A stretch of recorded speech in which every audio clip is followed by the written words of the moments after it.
Hey everyone, and welcome to This Explainer. I am so glad you're joining us today.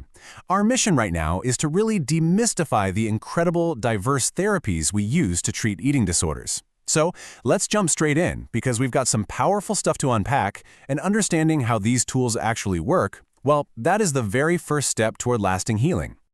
To start us off, I want to pose a question that sits at the absolute center of all this. Why is recovery so complex? Now, if you or someone you love has navigated this space, I want to completely validate what you've experienced.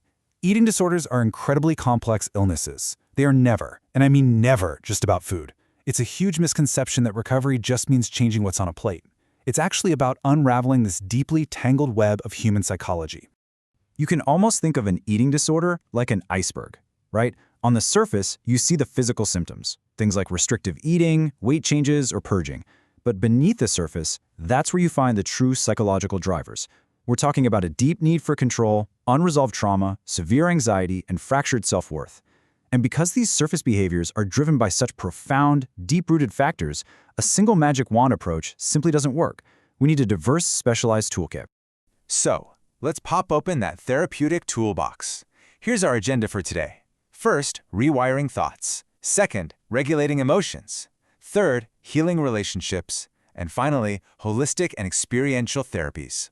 Starting with Section 1, Rewiring Thoughts, focusing on CBT and ACT. What's really fascinating here is the sheer contrast between these two approaches. They are both absolute powerhouses, but they take completely different paths. On one hand, cognitive behavioral therapy, or CBT, is all about changing and restructuring distorted negative thoughts. You are actively modifying those self-perceptions. But on the flip side, acceptance and commitment therapy, or ACT, takes a different route. Its goal is accepting those thoughts through mindfulness, just observing them without fighting or judging them. Let's look at what CBT looks like in action. A super common distorted core belief is, I am not good enough unless I am thin. In CBT, you and your therapist act almost like detectives. You track the triggers that bring this thought up, and then you actively challenge it. You look for evidence, you break down the logic, and you literally rewire your brain by replacing that harmful thought with a realistic alternative. But what if we tackle that exact same thought using ACT? Well, here, we use a concept called cognitive diffusion. Instead of battling the thought, you treat it as a passing mental event, not an absolute truth. Imagine watching a leaf float down a stream. That's your thought. By getting some distance from it, you build incredible psychological flexibility. You stop wasting all your energy fighting your own mind, and you can actually commit to actions that align with what you truly value. Moving on to Section 2, regulating emotions with DBT.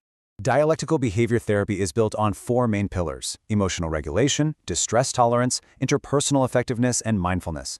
The brilliant thing about DBT is that dialectic approach. It basically tells clients, hey, you can fully accept your current pain and difficulties while simultaneously working incredibly hard to change your behaviors.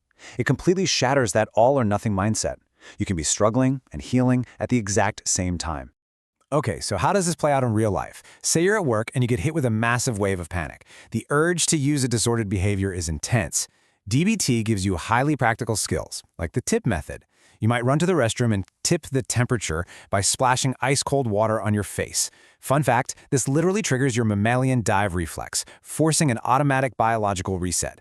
Then you use intense exercise, paced breathing, and paired muscle relaxation. Boom! In minutes, you've survived the panic without resorting to harmful behaviors. That is distress tolerance. All right, Section 3, healing relationships.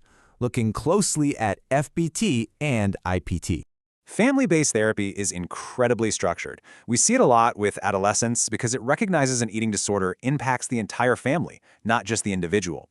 FBT temporarily shifts the responsibility of meal planning and supervision directly onto the family unit. The laser focus is on weight restoration and normalizing eating. By empowering parents as the agents of change, you create this deeply supportive home environment where the eating disorder basically has nowhere to hide. Now, interpersonal therapy, or IPT, zooms in on our social world. It totally acknowledges that eating disorders often spring up as a way to cope with major relational stress. So IPT targets resolving those interpersonal conflicts, enhancing support networks, and improving communication, like setting firm boundaries. It even helps process profound, unresolved grief. When you fix those relationships and communication gaps, the need to rely on disordered eating drops drastically. Next up, Section 4, holistic and experiential therapies. First in this group is nature therapy, or ecotherapy. It's exactly what it sounds like, fostering a grounding connection with the outdoors. Taking therapy outside gets you away from that sterile, clinical setting. And the data is wild. Just 20 minutes in nature drastically lowers your stress hormones. Feeling the sun, breathing real, fresh air, it helps you feel present and grounded in your body, which massively reduces the anxiety fueling the disorder. Then we have expressive therapy, which is absolutely vital. When we're dealing with trauma, sometimes feelings are just too heavy or complex to put into words. Expressive therapy uses art, writing, and music as creative outlets. It lets people bypass their cognitive defenses and process those huge emotions, visually or audibly, in a completely safe way. And we wrap up the experiential side with exposure therapy. This is where the rubber really meets the road. It involves gradually confronting food-related fears and real-world triggers in a totally safe, controlled setting. This could be going to a grocery store or eating at a restaurant alongside a clinician. It builds real-world confidence, proves to your brain that the scary outcome won't actually happen, and breaks those debilitating cycles of avoidance. Finally, Section 5, Finding Your Path Forward. Because finding your path isn't about picking just one of these therapies off a menu.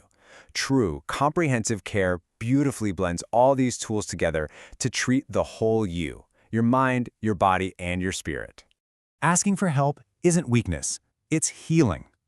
I know stepping into therapy can feel incredibly intimidating, but therapy is just a warm, non-judgmental space to tackle the hard stuff safely. It is literally the ultimate act of bravery. You do not have to carry the weight of this illness alone. So, I want to leave you with this final provocative thought to chew on. 1 year from now, what does your life look like beyond your eating disorder? I really challenge you to visualize that vibrant, healthy, completely unrestrained future. Hold on to that image, let it inspire you to take that very first step today.